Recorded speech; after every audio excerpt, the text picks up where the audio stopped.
നമസ്കാരം. പുതിയൊരു വീഡിയോയിലേക്ക് ഏവർക്കും സ്വാഗതം.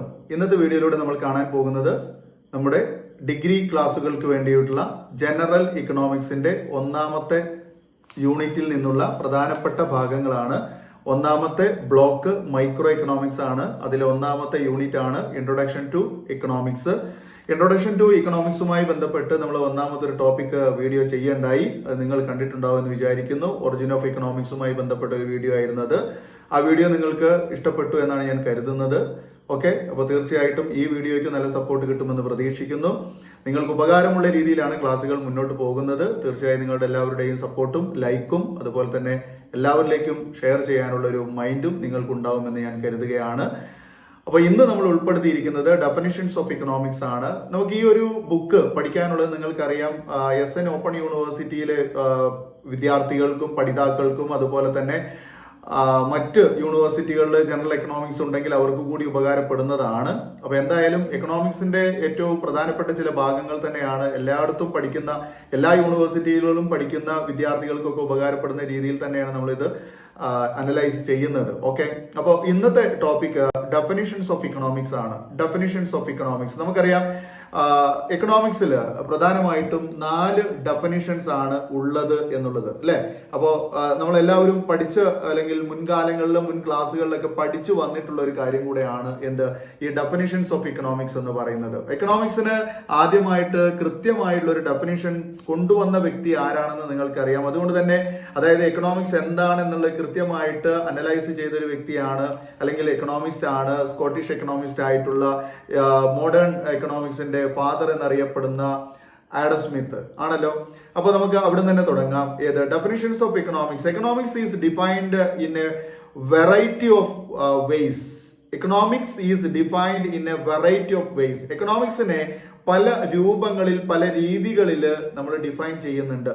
ഓക്കെ, കാരണം എന്താണ്? Because it is impossible to describe economics accurately. കാരണം എന്താ? ഇക്കണോമിക്സിനെ ഒരു വശത്തുകൂടി മാത്രം, ഒരു രീതിയിൽ മാത്രം ഇക്കണോമിക്സിനെ ഡിഫൈൻ ചെയ്യുക എന്നത് പ്രയാസകരമായുള്ള ഒരു കാര്യമാണ്. ഇറ്റ് ഈസ് ഇമ്പോസിബിൾ എന്നാണ് പറയുന്നത്. Because it is impossible to describe economics accurately. Canadian economist Jacob Viner provided the following definitions. Economics is what economics to do. Economics എന്ന് പറയുന്നത് കനേഡിയൻ എക്കണോമിസ്റ്റ് ജേക്കബ് വൈനറുടെ അഭിപ്രായത്തിൽ അദ്ദേഹം പറയുന്നത് എന്താണ്? Economics is what economics to do എന്നുള്ളതാണ്. ഇക്കണോമിക്സുകൾ എന്ത് ചെയ്യുന്നുവോ അത് എക്കണോമിക്സ് ആണ് എന്നുള്ളതാണ്. അതായത് ഓരോ ഇക്കണോമിക്സ്റ്റും നമുക്ക് എക്കണോമിക്സിനെ സംബന്ധിച്ച് ഓരോ ഡെഫിനിഷൻ കൊണ്ടു തരുന്നുണ്ട്.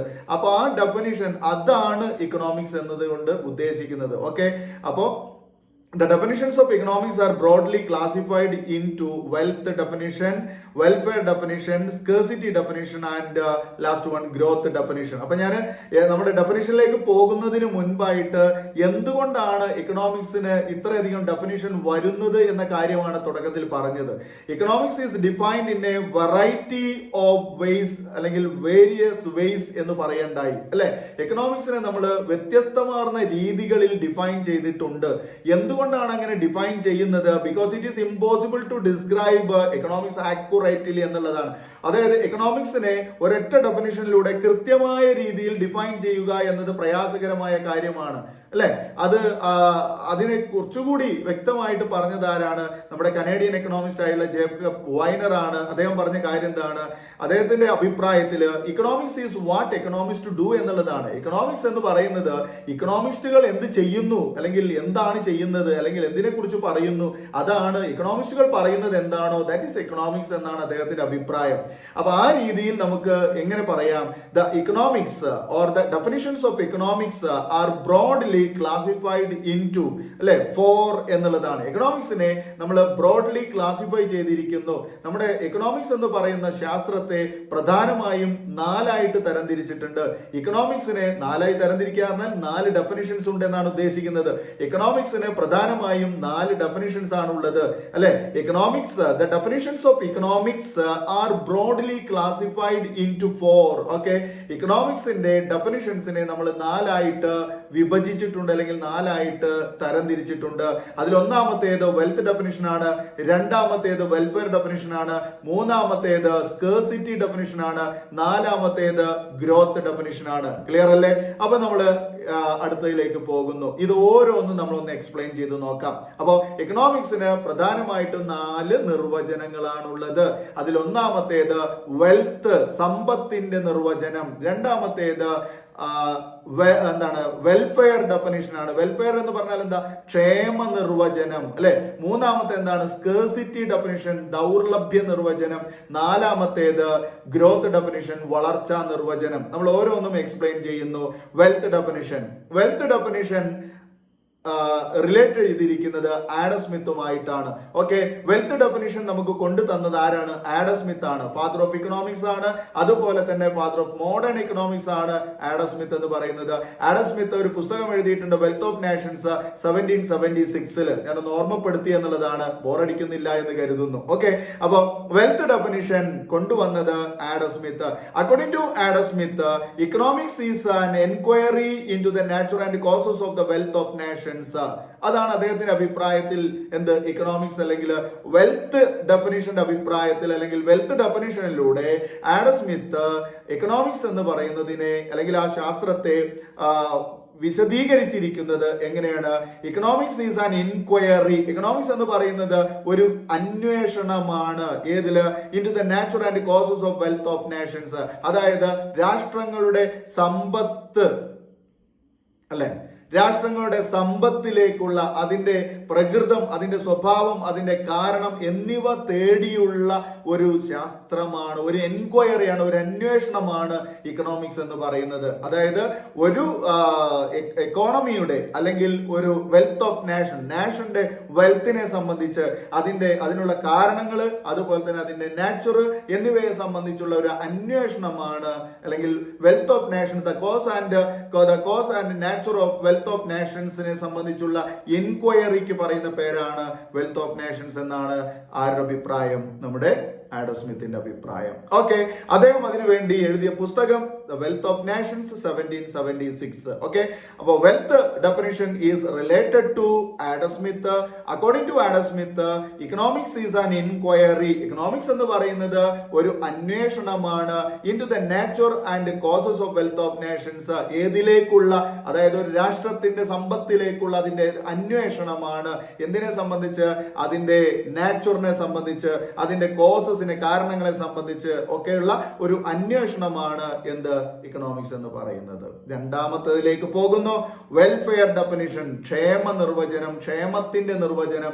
അത് റിലേറ്റ് ചെയ്തിരിക്കുന്നത് ആൽഫ്രഡ് മാർഷലുമായിട്ടാണ്. Political economy or economics is a study of mankind in the ordinary business of life. It examines that part of individual and social action which is most closely connected with the attainment and with the use of material requisites of well-being. Thus, it is on of the side, thus the study of wealth, on the other and more important side, a part of the study of man. Principles of economics 1890. അപ്പോ ഇവിടെ ഒരു കാര്യം മനസ്സിലാക്കേണ്ടത്, Alfred Marshall ആണ് welfare definition introduce ചെയ്തിട്ടുള്ളത്. The welfare definition is denoted or the welfare definition is related to Alfred Marshall. Okay, welfare definition is related to Alfred Marshall. According to Alfred Marshall, economics is not only study about the wealth but welfare also. അങ്ങനെ നമുക്ക് ഇതിനെ ചുരുക്കി അങ്ങോട്ട് പറയാം. ഇതിലുള്ള എല്ലാ കാര്യങ്ങളും നമ്മൾ വാരി വലിച്ച് പറയേണ്ട ആവശ്യമില്ല. ഓക്കെ, ടെക്സ്റ്റ് ബുക്ക് അതേപടി നമ്മൾ പറയേണ്ട ആവശ്യമില്ലല്ലോ. നമുക്ക് ഇതിൽ ഏറ്റവും പ്രധാനപ്പെട്ട സത്ത് മാത്രം മനസ്സിലാക്കിയാൽ മതി. എന്താണ് അദ്ദേഹം പറഞ്ഞത്? വെൽഫെയറിനെ സംബന്ധിച്ച്, അല്ലെങ്കിൽ വെൽഫെയർ എന്ന് പറയുമ്പോൾ എന്താണ്? ക്ഷേമ നിർവചനമാണ്. അതായത് ഇക്കണോമിക്സ് എന്ന് പറയുന്നത് ആൽഫ്രഡ് മാർഷൽ പറഞ്ഞു, വെൽത്തിനെ കുറിച്ച്, ഒരു രാഷ്ട്രത്തിന്റെ വെൽത്തിനെ കുറിച്ച് പഠിക്കുന്നു, അതിന്റെ നാച്ചുറിനെ കുറിച്ച് പഠിക്കുന്നു, അതിന്റെ കോസസിനെ, അതെങ്ങനെ ഉണ്ടാകുന്നു എന്നതിനെ കുറിച്ച് പഠിക്കുന്നു എന്ന് ആഡം സ്മിത്ത് അദ്ദേഹത്തിന്റെ വെൽത്ത് ഡെഫിനിഷനിലൂടെ പറയുണ്ടായി. അങ്ങനെയാണെങ്കിൽ വെൽഫെയർ അദ്ദേഹത്തിന്റെ ഫോളോവേഴ്സ് ആണ്, അതായത് അതിനെ ക്രിട്ടിക്ക് ചെയ്തിട്ടുള്ള ഫോളോവേഴ്സ് ആണ് ഈ പറഞ്ഞ ആൽഫ്രഡ് മാർഷൽ. ആൽഫ്രഡ് മാർഷൽ എന്താ പറഞ്ഞത്? വെൽത്ത് എന്ന് പറയുന്നതിനെ കുറിച്ച് മാത്രം പഠിക്കുന്ന ഒന്നല്ല എക്കണോമിക്സ് എന്ന് പറയുന്നത്, മറിച്ച് അതിന്റെ കൂടെ ക്ഷേമത്തെ കൂടി പഠിക്കേണ്ടതുണ്ട്, വെൽഫെയറിനെ കുറിച്ച് കൂടി പഠിക്കേണ്ടതുണ്ട് എന്നാണ്. അപ്പോ according to Alfred Marshall, with welfare definition, it is the economics is not only study about wealth. Economics is not only study about wealth. Economics എന്ന് പറയുന്നത് വെൽത്തിനെ കുറിച്ച് മാത്രം പഠിക്കുന്ന ഒന്നല്ല, ബട്ട് വെൽഫെയർ ഓൾസോ എന്നാണ്. അത് വെൽഫെയറിനെ കൂടി പഠിക്കുന്നതാണ്. According to Alfred Marshall, economics is not only study about wealth but welfare also. Okay, അദ്ദേഹത്തിന്റെ പ്രസിദ്ധമായിട്ടുള്ള പുസ്തകമാണ് പ്രിൻസിപ്പിൾസ് ഓഫ് ഇക്കണോമിക്സ്. ആരുടെ? ആൽഫ്രഡ് മാർഷലിന്റെ ഏറ്റവും പ്രധാനപ്പെട്ട ഒരു പുസ്തകമാണ് പ്രിൻസിപ്പിൾസ് ഓഫ് ഇക്കണോമിക്സ്. 1890 അദ്ദേഹം അത് പബ്ലിഷ് ചെയ്യപ്പെട്ടിട്ടുള്ളത്. മൂന്നാമത്തേലേക്ക് പോകുന്നു. Scarcity definition, Lionel Robinson. എന്താണ് ലയണൽ റോബിൻസൺ പറയുന്നത്? According to Lionel Robinson, his scarcity definition, economics is the science which studies human behavior as a relationship between ends and scarcity means which have alternative uses. അതായത് എന്താ അവിടെ ഉദ്ദേശിച്ചത്? അതായത് behaviour, അതായത് human behaviour എന്ന് പറയുന്നത് രണ്ട് കാര്യങ്ങൾ തമ്മിലുള്ള റിലേഷൻഷിപ്പ് ആണ് എന്നാണ്. ഏത്? Human behaviour as a relationship between ends and scarce means which have alternative uses. അതായത് ഒരു മനുഷ്യന്റെ ആവശ്യങ്ങൾക്ക് വേണ്ടി അവന്റെ കയ്യിൽ വിഭവങ്ങൾ എൻഡായാൽ, അവസാനമായാൽ, കഴിഞ്ഞാൽ, പൂർണ്ണമായാൽ, അതല്ലെങ്കിൽ അത് സ്കേഴ്സി ആണെങ്കിൽ ആ സ്കേഴ്സി അവൻ എങ്ങനെ മറികടക്കുന്നു, അല്ലെങ്കിൽ ആൾട്ടർനേറ്റീവ് യൂസസ് എന്തൊക്കെയാണ് എന്നതിനെ കുറിച്ച് പഠിക്കുന്നതാണ് എന്ത്? ഇക്കണോമിക്സ് എന്നാണ് ആര് പറയുന്നത്? ലയണൽ റോബിൻസൺ പറയുന്നത്. Okay, according to Lionel Robinson, his scarcity definition, അതായത് ദൗർലഭ്യ നിർവചന പ്രകാരം ലയണൽ റോബിൻസൺ പറയുന്നത് ഇക്കണോമിക്സ് എന്ന് പറയുന്നത് എന്താണ്? ഹ്യൂമൻ ബിഹേവിയറിനെ കുറിച്ച് പഠിക്കുന്ന ഒരു സയൻസ് ആണ്. ഹ്യൂമൻ ബിഹേവിയറിനെ കുറിച്ച് പഠിക്കുന്ന ഒരു സയൻസ് ആണ്. മനുഷ്യന്റെ സ്വഭാവത്തെ കുറിച്ച് പഠിക്കുന്നു. എപ്പോഴാണ് ആ സ്വഭാവം നമുക്ക് മനസ്സിലാക്കാൻ സാധിക്കുന്നത്? മനുഷ്യന്റെ സ്വഭാവം, human behaviour is as a relationship between ends and scarce means which have alternative uses. അതായത് മനുഷ്യന്റെ ആവശ്യങ്ങൾ പൂർത്തീകരിക്കാൻ അവന്റെ കൈവശം വിഭവങ്ങൾ ഇല്ലാതാകുമ്പോൾ, സ്കേഴ്സി ആകുമ്പോൾ അവൻ എങ്ങനെയാണ് ബിഹേവ് ചെയ്യുന്നത്, ഹ്യൂമൻ എങ്ങനെ ബിഹേവ് ചെയ്യുന്നു എന്നതിനെ കുറിച്ച് പഠിക്കുന്നതാണ് എന്ത്? സ്കേഴ്സിറ്റി ഡെഫിനിഷനിലൂടെ എക്കണോമിക്സ് എന്നാണ് ലയണൽ റോബിൻസൺ പറഞ്ഞത്.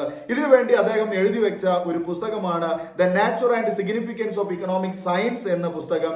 The nature and significance of economic science എന്ന പുസ്തകം 1932 അദ്ദേഹം അത് പബ്ലിഷ് ചെയ്തിട്ടുള്ളത്.